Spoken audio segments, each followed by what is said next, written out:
ka sa mga overlooking view at city lights, itry mo na tong napuntahan namin ng asawa ko. Dito lang yan sa UCM Sky Tower, San Mateo, Rizal. Marirelax ka dito kung mahilig ka talaga sa mga city lights, overlooking, at ayan, may kita mo yung buong Rizal, yung San Mateo Rizal, kasi nasa tuktok na talaga, as in pag umakyat ka dito. At the same time, mima ko yung Sierra Madre. Tignan mo yung itsura ko dyan, relax na relax yung datingan kasi merong sofa dyan na malawak talaga na pwede mong higaan.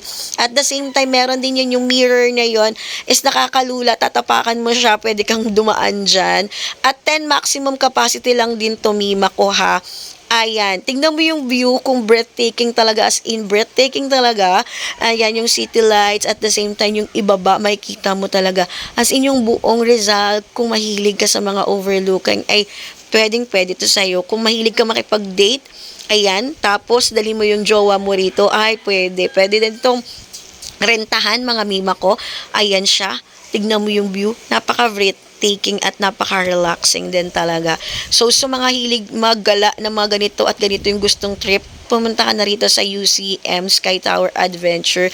At 50 pesos lang yung entrance per person, lalo na kung ikaw ay kakain, 50 pesos mo lang ma-avail. So, ayun, mga oras na yan is pababa na kami ng aking asawa. And then, actually, pag umaakit ka naman, na experience ko naman dito, is hindi naman ganun ka nakakalula. Ang nakakalula lang na part is yung dun sa mirror, pag timpakan mo, para feeling mo kasi malalaglag ka.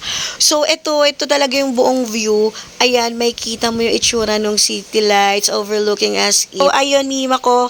And overall experience is happy naman ako dito sa UCM Tower Sky, located in San Mateo, Rizal. Ang sarap ng food nila dito, mima ko. Ilalagay ko yung FB page nila dyan. Sa mga gustong mag-enquire, pwede naman kayo mag-enquire. Recommended ko yung place na to, mima ko, lalo na kung may mga iba't iba ka pang activities. Meron din silang ino-offer, mima ko, may mga ziplining, pagka morning, at kayo nang bahala, pwede kayo mag-ask. Ayan, mima ko, meron yung mga photo ko dyan. Kita mo, diba? Ang saya. Ayan, meron din itong area na to kung pwede kang mag-date ng jowa mo ngayong February. Ay, pwede. Libre yung kubo nila, mima ko, pagka mag-o-order ka ng pod. So, until my next vlog, bye!